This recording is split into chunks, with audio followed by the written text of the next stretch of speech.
Con los auspicios de PAG Law, especialistas en Venture Capital, dejamos con ustedes aquí y ahora a Juan Pablo Capello y Patricia Wexler. Patricia Wexler es una de esas personas que no cree que haya desafío alguno imposible de enfrentar. Desde su llegada a Estados Unidos proveniente de su país natal, Venezuela, Patty nunca ha optado por el camino fácil, por el camino rutinario. Actualmente, junto a su socio, Matías Moise, maneja su fondo Starlight Ventures, empresa de Venture Capital que invierte en compañías que buscan resolver los problemas y los desafíos más relevantes que enfrenta la humanidad en el momento. Antes de lanzar su propio fondo, Patty vivió muchos años en Silicon Valley, trabajando mano a mano con Roger McNamee, figura prominente en Silicon Valley, reconocido mundialmente por su megafondo Elevation Partners. Aquí y ahora, Juan Pablo Capello y Patricia Wexler conversando con una pregunta importante. ¿Qué hacen y qué piensan los líderes de Tecnolatino para enfrentar la crisis actual del coronavirus? Para responder, Patricia Wexler y Juan Capello, aquí y ahora. Bueno, Patricia, muchísimas gracias por acompañarnos el día de hoy. Gracias por invitarme. Oye, una cosa que me encanta tener la posibilidad de hablar de ti es que sé que la tesis del fondo de ustedes, de Starlight, es invertir en compañías que están enfrentando y tratando de resolver algunos de los problemas más críticos para el ser humano, ¿no?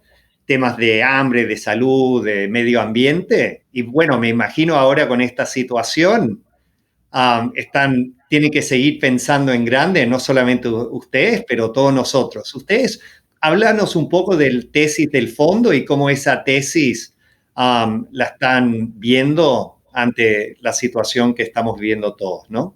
Sí, bueno, mil gracias por invitarme a estar aquí y a contar un poco la historia de Starlight. En resumen, la visión y la misión de Starlight es invertir en mejorías no incrementales, o sea, masivas que realmente afecten el futuro de la humanidad.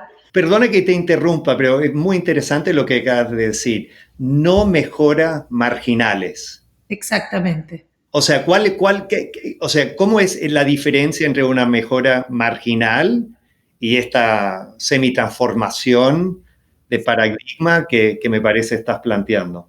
Sí, como nosotros vemos el mundo, a pesar de que al final, si ves nuestro portafolio, tenemos ciertos sectores en los que invertimos, no pensamos en términos de sectores, sino las grandes preguntas que nos hacemos pensando en la humanidad en 20, 40, 100 años. ¿Cómo vamos a alimentar a 10 billones de personas sin destruir el mundo? ¿Cómo vamos a tener una economía que continúe dándonos las mejorías de calidad de vida que hemos recibido estas últimas generaciones sin destruir el planeta? ¿Cómo vamos a tener nuevos sistemas sociales, políticos y económicos que claramente están sufriendo estrés en esta economía desigual y que en momentos como este las vemos más fuertes que nunca? ¿Cómo vamos a prepararnos para crisis existenciales como puede ser una pandemia o otras cosas que podemos enfrentar la humanidad? Y si ese filtro no lo pasa, no son inversiones que ni siquiera evaluamos. Y nuestro portafolio tiene grandes mejorías, por ejemplo, fusión, nuclear fusion, que resolvería el tema ambiental, carne, pollo, pescado hecho en laboratorios para eliminar los grandes problemas que trae factory farming. Y disculpa el Spanglish. Oh, claro, pero está muy Gaby.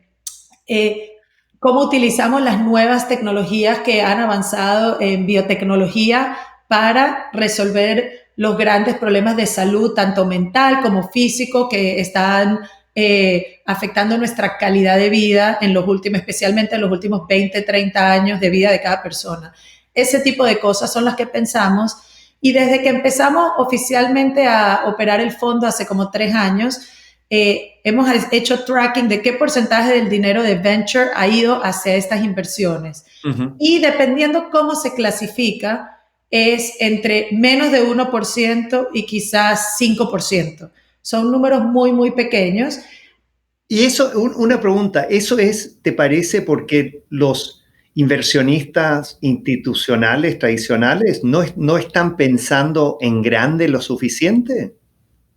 Son muchos factores y ese claramente es uno grande, es un sistema interconectado. La verdad es que la categoría de Venture Capital ha tenido en los últimos 10 años, diría yo, el beneficio de crear grandes compañías con relativa poca inversión. En general ha bajado mucho el CAPEX que se necesita para tener una idea, el time to market y el hecho de que cloud computing y programación fácil y la distribución por internet y móvil ha creado la oportunidad de hacer scalable businesses muy rápido, ha hecho que el apetito relativo para invertir en algo, diría yo, tough tech, algo que toma años, que requiere de verdadera R&D y tecnología para crecer una infraestructura, sea menos interesante que lograr armar una empresa como Uber o WeWork con los grandes éxitos de este tiempo, que you scale on the back of cloud computing y que el usuario marginal es 99% gross margin. Entonces, claro, o sea, justo me hiciste pensar, por ejemplo, en el ejemplo de Snapchat. Claro, o sea, Snapchat, una linda aplicación, obviamente no una aplicación que va a transformar la humanidad y menos resolver los grandes problemas de la humanidad. Yo argumentaría como padre de 3 hijas mujeres que está causando más problemas que resolviendo problemas. 100%. Pero claro, eso fue una compañía que se lanza, dentro de un año vale más de $1.000 millones, es un unicornio y tiene como 15 empleados.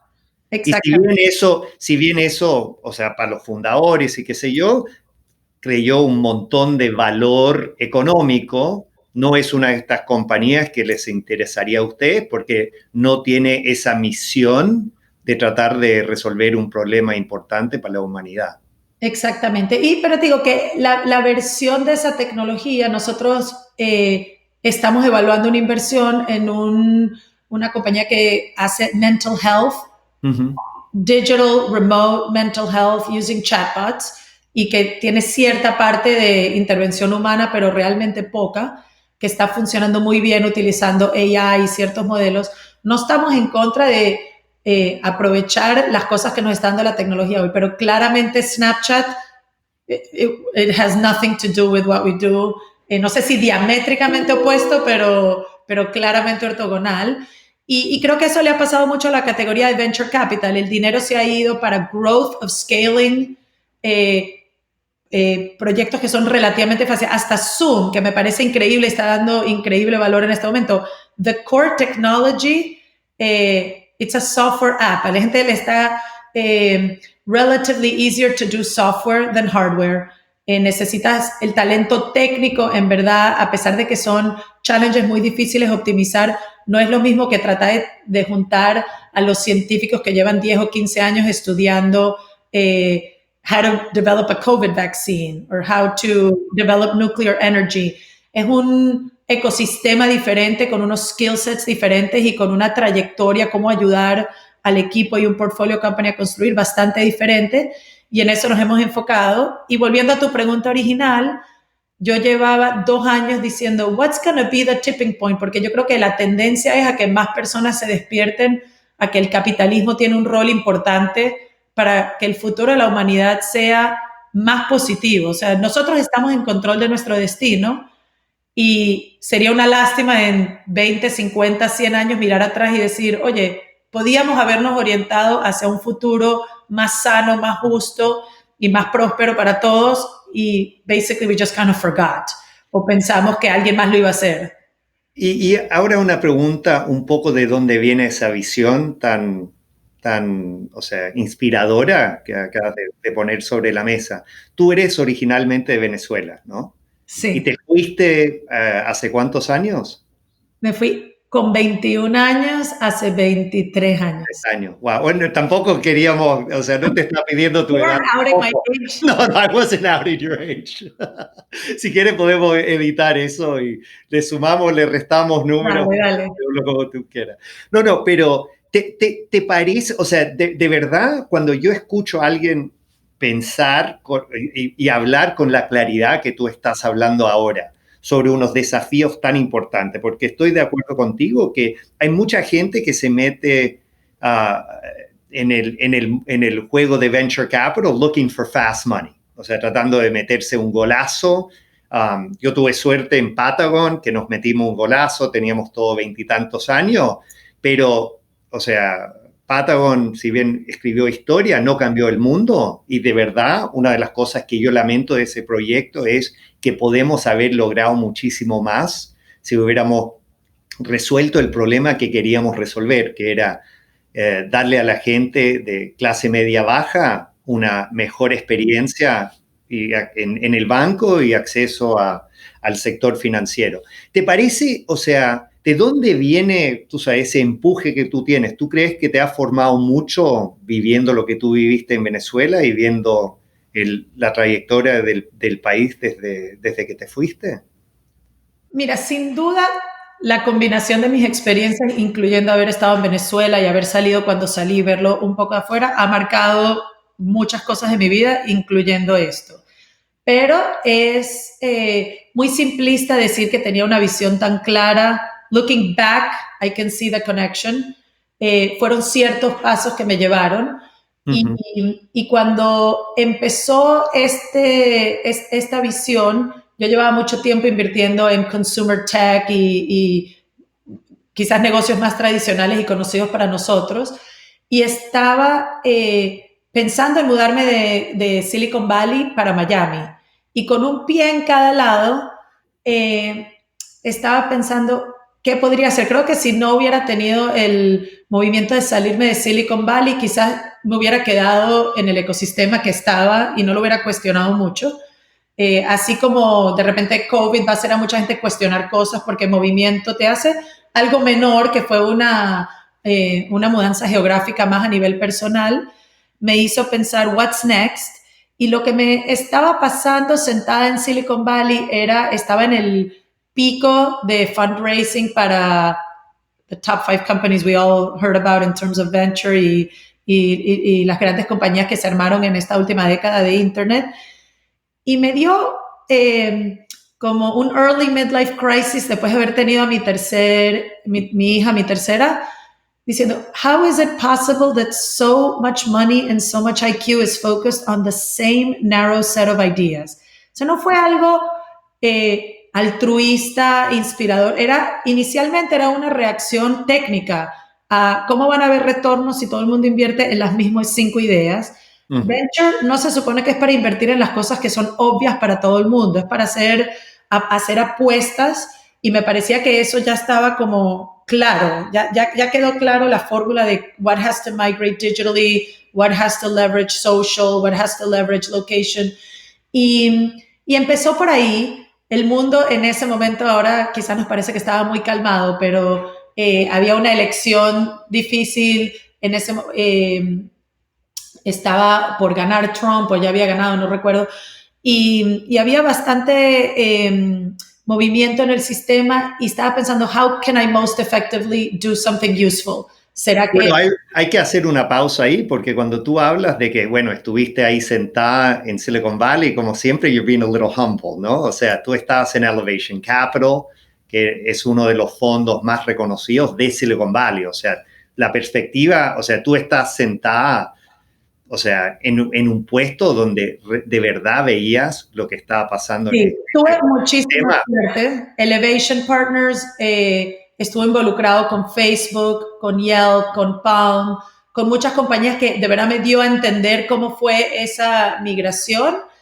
Y también estaba muy en el cuadrado, estábamos en Sand Hill Road, invertíamos con el, entre comillas, pattern recognition que invierte todo el mundo.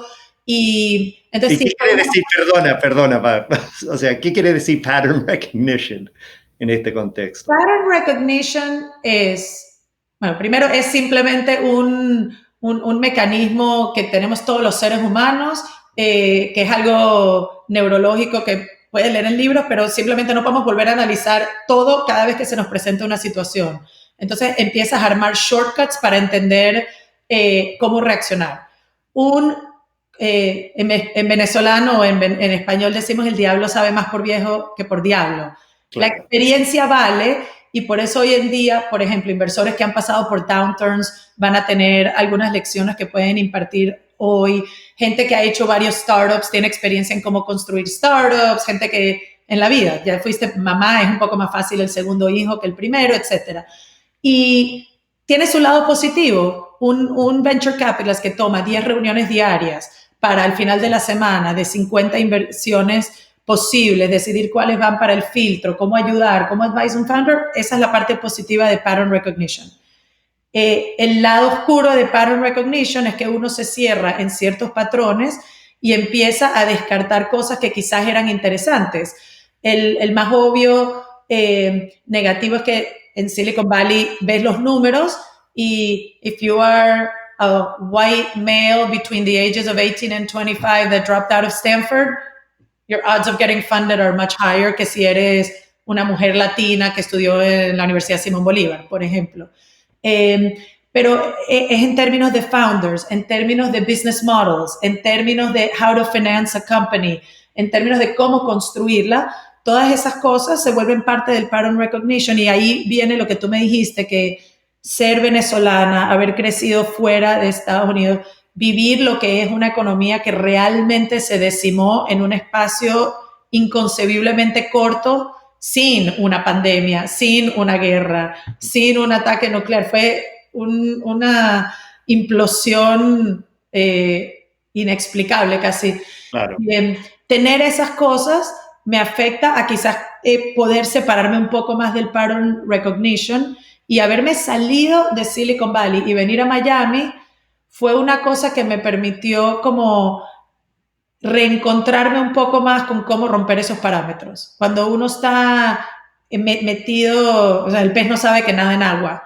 Claro. Salirse ayuda un poco a ver eso y haber venido a Miami me dio la oportunidad de ver las cosas un poco desde afuera y coincidí en conocer en ese momento a mi socio que venía por otro lado completamente diferente, llegando a esta visión del mundo. Y así se me juntó como armar un fondo nuevo que I could be proud of what I'm doing y que creo que los founders que nosotros estamos apoyando se sienten igual sobre su proyecto. Y, por ejemplo, ahora que vienen tiempos difíciles, no lo vamos a negar, va a ser difícil para todo el mundo en diferentes formas, pero tener este nivel de convicción y esta misión creo que va a ayudar a sobrellevar estos tiempos difíciles. O sea, las grandes compañías de ahora también sufrieron en el 2010, depende qué tan viejas son las compañías, claro, han pasado por momentos duros y you come out of a crisis stronger if you can withstand it. Claro, sí, Andrés Barreto, alguien que entrevistamos en el podcast de Colombia, un comentarista, lo dijo, you have to survive to thrive. Y eso, tú sabes, eso sí me pareció un norte interesante. Tocaste un tema ahí que tiene que ver con un poco cómo va a ser el mundo después de que baje la marea y volvamos a lo que será una nueva realidad, ¿no? Una cosa que sí yo vengo pensando es, me parece, después de haber pasado por una situación tan difícil como esta, que nos ha afectado a todos a la misma vez. O sea, una cosa increíble acá es que es la primera vez seguramente en casi la historia del ser humano, pocas veces en la historia del ser humano, todo el planeta ha estado viviendo lo mismo al mismo momento, ¿no? O sea, cuando ha habido guerras, las guerras están ahí, no acá, o están acá y no allá. O si hay, no sé, famine o algo pasando, obviamente localizado, ¿no? Esto nos está afectando todo. Sí me parece que es posible que saliendo de esto vamos a ser un poco más serios en lo que estamos haciendo, ¿no? O sea, yo me doy cuenta, sí, o sea, que alguien me traiga, no sé, otro social, no sé, otro Instagram, no sé qué tan abierto yo a estar. O sea, yo de verdad saliendo de esto, sí, todo el tema de mission, de misión, de para qué estamos haciendo lo que estamos haciendo, sabiendo que tanta gente ha sufrido y siguen sufriendo ante esta situación. ¿Te parece que dejando de lado, tú sabes, mirando estas inversiones por los posibles retornos económicos, ¿te parece que va a haber de alguna manera un flight to meaning saliendo de esta crisis? Espero que sí. Y creo que hoy en día, si tomaras el pulso de la gente que tiene capital, verías en los números que sí. Ya. Tengo realmente un poco de preocupación de que es muy fácil en el momento sentir convicción y commitment, y que cuando pase la marea depende qué tan duro nos acabe pegando, how much it sticks. Ayer el mundo como que está desesperado, y cuando salieron los resultados de los Early Preliminary Clinical Trials de Gilead, ya todo el mundo estaba planeando la próxima fiesta, y si milagrosamente, ojalá pasara, lo dudo, pero si en 6 meses estemos cerca de back to normal, creo que la gente no va a quedar tan marcada, y que las cosas que se dijeron en el momento de fuerza quizás desvanezcan. Por otro lado, por la parte médica y económica, yo creo que va a ser más duro que eso. Entonces, esa parte me entristece, pero creo que el silver lining es que quizás sí nos da chance de reorientarnos un poco más como sociedad a todo nivel. Creo que desde los stewards of capital de BlackRock hasta la persona que tiene su casa y está decidiendo cómo invierto mi dinero y mi tiempo, creo que sí va a haber algo que nos recuerde que si seguimos actuando así, nos van a pasar más cosas que nos van a agarrar desprevenidos y no vamos a poder reaccionar. A mí me parece que COVID ha sido como un terremoto, un huracán que llega y es un stress test a la casa que construiste, y nos hace darnos cuenta de las fallas, y no podemos evitar que pasen esas cosas. Podemos tomar algunas precauciones, pero lo que podemos entender es cómo tenemos que estar construyendo a futuro para que si vuelven a pasar este tipo de riesgos, estemos preparados para manejarlos, y que en vez de ser un existential risk, se baje a ser a really bad problem we have to address. Y obviamente, tú sabes, por los sistemas de salud en la mayoría de los países en América Latina y todo, esta situación está afectando el pueblo en América Latina de sobremanera, ¿no? O sea, yo tengo un gran amigo que vive en Guayaquil y dice que las funerías, o sea, ni siquiera están recogiendo los cuerpos. O sea, él conoce gente que le apoyaba en la casa, que tiene 1 o 2 seres queridos muertos en su casa desde hace una semana y no saben ni siquiera qué hacer con los cuerpos. Yo sé que el fondo de ustedes busca oportunidades a nivel global, no, obviamente no solamente en América Latina, lo contrario. Entiendo yo que están abiertos en buscar oportunidades en América Latina, pero no es el fondo del fondo. ¿Te parece de que esta situación pueda crear algo de oportunidad para algunos cambios importantes que pueden ser lidiadas por compañías de tecnología en la región? 1000%. O sea, no le deseo esto a mi peor enemigo, pero ya que lo tenemos, una crisis siempre presenta oportunidad por definición. Y creo que a pesar de que hay un lado negativo en que el tema de globalización, cómo vamos a manejar la globalización, global supply chains, global teams, va a ser interesante cómo lo podemos manejar en este momento, que no sé cuánto dure y cuáles sean las consecuencias a largo plazo.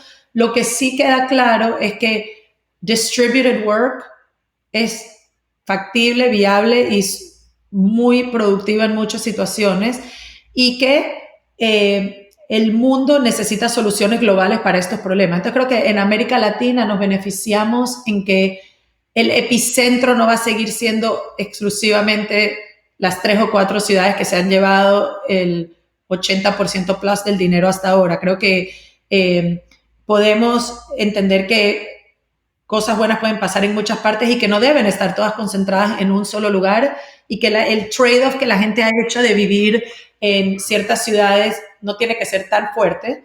Entonces creo que va a abrir potencial para otras ciudades. Y creo que en América Latina, como siempre, las oportunidades tienen un sabor latino y soluciones latinas para problemas latinos, creo que bien ejecutadas, van a ser más exitosas que un copy-paste de una solución americana, europea o asiática.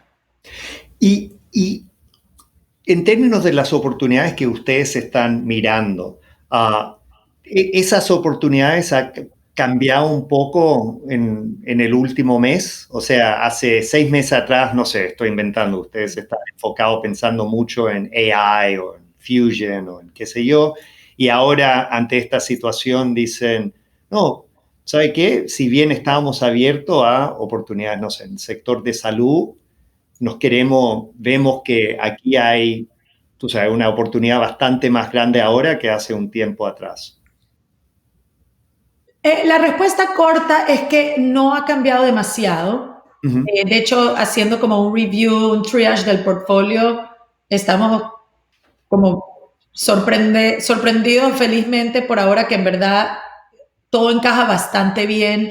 Una compañía, por ejemplo, que estaba trabajando en un proyecto que tenía que ver con un cancer vaccine, hizo un pequeño pivot porque funciona muy bien para un COVID vaccine, pero es como algo temporal que igual va a informar lo que están haciendo a largo plazo. Te diría, yo siempre hemos tenido en mente education como un tema que claramente es high impact para la humanidad, pero no hemos visto proyectos que encajen bien con cómo vemos que Starlight puede jugar un rol y que cumplan con todos los requisitos. Creo que viviendo esto se me ha renovado el ímpetu de seguir buscando porque ha sido algo muy cercano, especialmente teniendo 3 pequeños niños en la casa y viendo la experiencia de lo que es remote learning. Es como que todo lo que hemos hablado se comprimió y creo que se aceleró el adoption rate mínimo una década de cómo mejorar este tipo de approach. Entonces, eso es algo que creo que me interesa un poco más que quizás lo había pensado hace 2 meses. Pero no, en general seguimos en el mismo proyecto y creo que ahora estamos en el ojo de la tormenta. Uh-huh. Creo que como inversores en cosas de muy largo plazo, en este momento estamos en veremos. I mean, we're in the business of pricing risk and volatility is so high right now que las decisiones que no tenemos que tomar hoy se pueden postergar 30, 60, 90 días y hoy nos tenemos que enfocar en las decisiones que no se pueden postergar y en optionality. ¿Cómo podemos ayudar a nuestro portfolio y a nuestro deal flow a que mantengan todas las opciones posibles mientras vamos perfilando cómo va a ser la salida y cuál va a ser la nueva realidad post-COVID? Oye, tocaste el tema de educando o haciendo algo de homeschooling en la casa con tus 3 hijos. Cuéntanos un poco cómo ha cambiado tu rutina, qué te ha funcionado, lo que no te ha funcionado, qué has aprendido en el último mes en esta semi-cuarentena que estamos viviendo todos. Sí. A diferencia de mucha gente, yo ya trabajaba mucho work from home.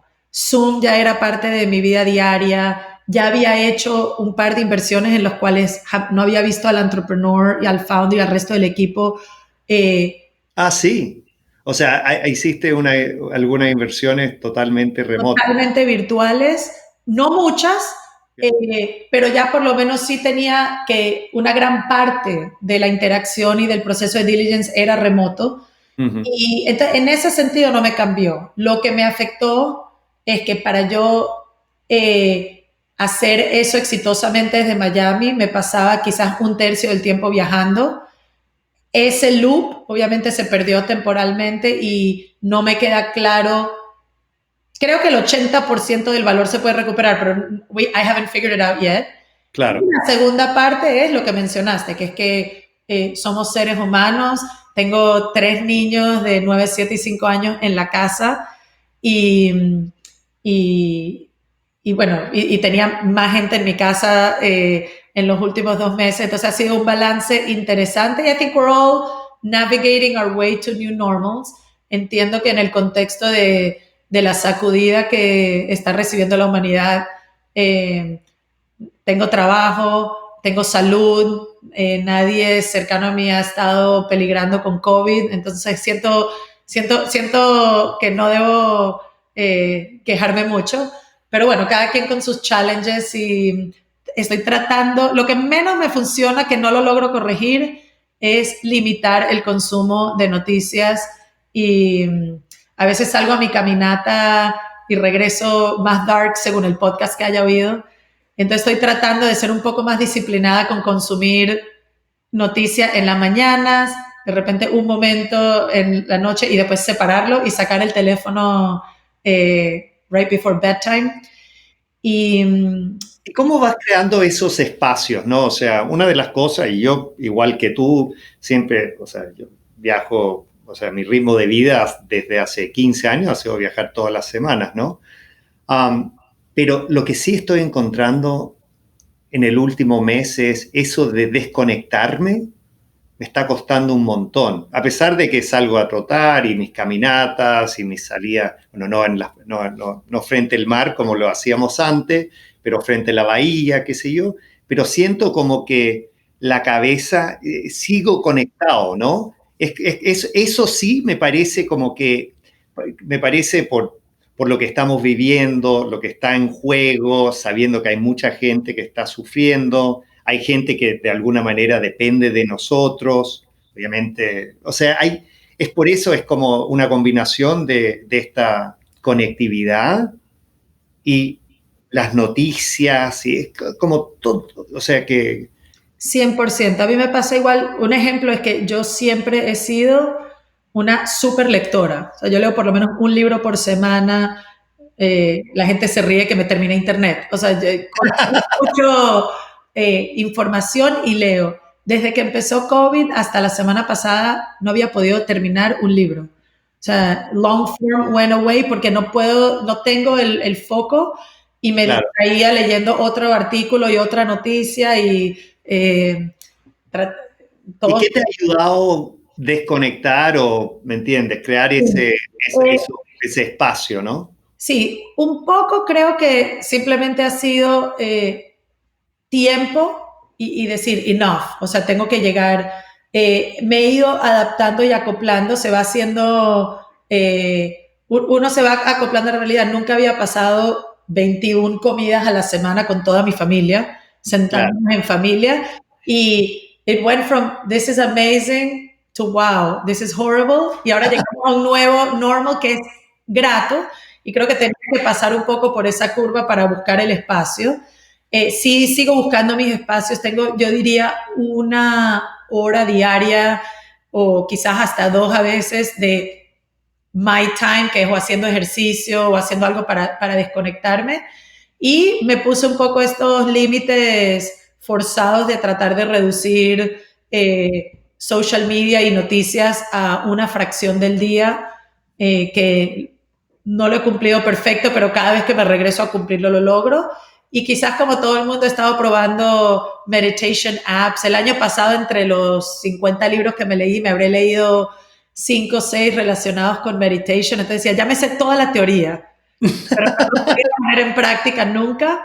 Y ahora... El refrán que me encanta con el tema de la meditación, que, bueno, en teoría uno lo hace 1 o 2 veces al día por 20 minutos. Y la típica cosa que alguien te dice cuando empieza y después a la semana te topas con ello y le preguntas cómo te está yendo con lo de la meditación. Dice, me encanta, pero no tengo las horas en el día para dedicarme a la meditación. Y la respuesta que te dice alguien que medita es, bueno, entonces you need not 20 minutes a day, you need 40. An hour a day. ¿Me entiendes? Como, claro, lo que más, o sea, es una muestra de que te hace falta crear ese espacio para meditar, es que no sientes que tienes el tiempo para hacerlo, ¿no? Bueno, lo otro cómico en este momento es que ayer vi un una comediante venezolana que puso un video, es like, I've run out of excuses, o sea, lo que tengo es fastidio.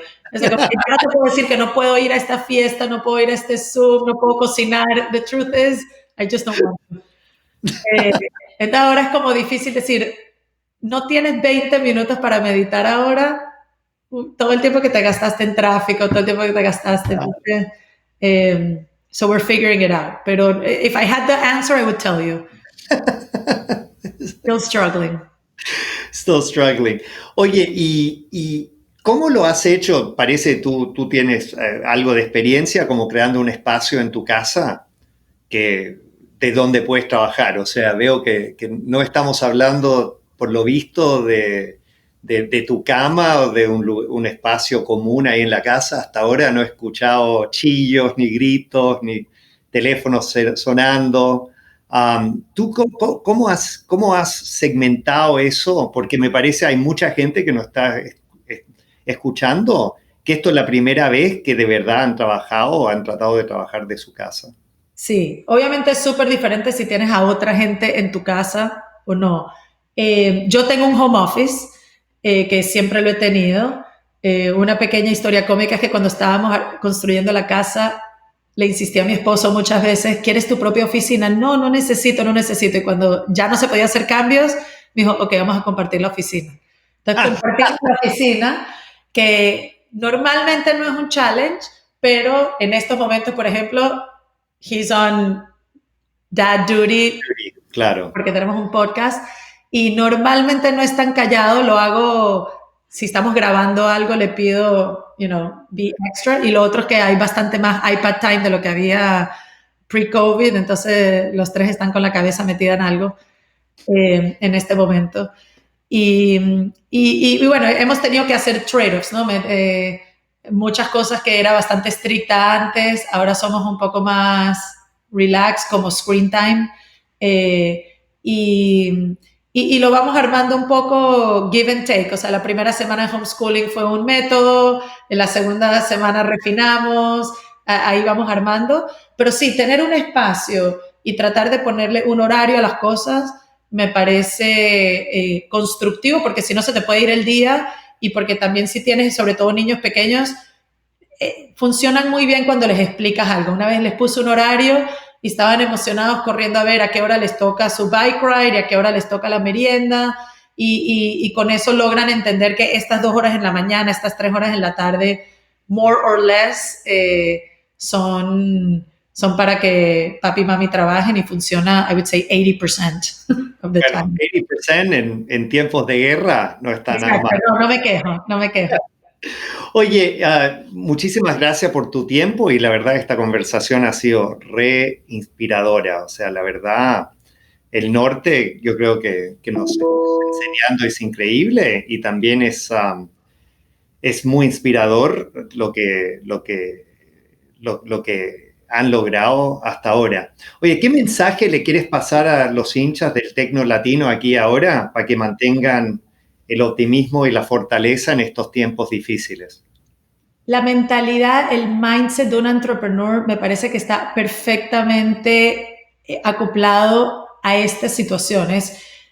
Trabajar en el unknown es tomar decisiones con relativamente poca información, tratar de ser un líder que puede estar orgulloso de tus acciones, y evaluar y constantemente ajustar para llegar al norte. Y siempre han sido en momentos buenos también. It's a solitary journey navegar esto, y ahora tiene un challenge, y creo que a pesar de que es un momento difícil, lo increíble de haber pasado por esto y llegar al otro lado va a preparar a esta generación de entrepreneurs mucho mejor para el futuro que los que pasaron la mayoría del tiempo sin llegar a esto. Este es un momento para armarse de valor, pero saber que estamos en esto todos juntos, a diferencia de cuando your startup fails and everybody else is succeeding. Ahora estamos todos juntos, y es importante recordar eso y reach out and don't feel like you have to do it all on your own. Y creo que el otro lado va a ser positivo. La visión de Starlight es optimista, mi visión es optimista del mundo, y creo que si esto acaba siendo duro, simplemente va a hacer que el sol brille más fuerte del otro lado. Entonces hay que recordarse de ese norte to power through this. Pero yo creo que al final van a ser tiempos buenos y que lo vamos a apreciar más, habiendo tenido this tough experience. Claro, a little tough love del universo. Exacto. Oye, Patricia, es de verdad una de las cosas que me encanta de participar de este ecosistema, es poder hablar con gente como tú, porque son solamente gente como tú que van a de verdad escribir las historias que valgan la pena escribir. O sea, muchísimas gracias por todo lo que has hecho y por todo lo que vas a estar haciendo en los próximos años. No solamente para el tecno latino, pero para toda la humanidad. No, mil gracias a ti. La verdad es que no sé si hay nadie más que tú que haya fomentado el mundo tecno latino. Y bueno, un placer esta conversación y sigamos. Esperemos que... Sigamos. Un abrazo enorme. Muchísimas gracias, Patricia. Bye, gracias. Chao. Este fue otro programa de Aquí y Ahora, auspiciado por PAG Law, especialista en Venture Capital. Hasta pronto.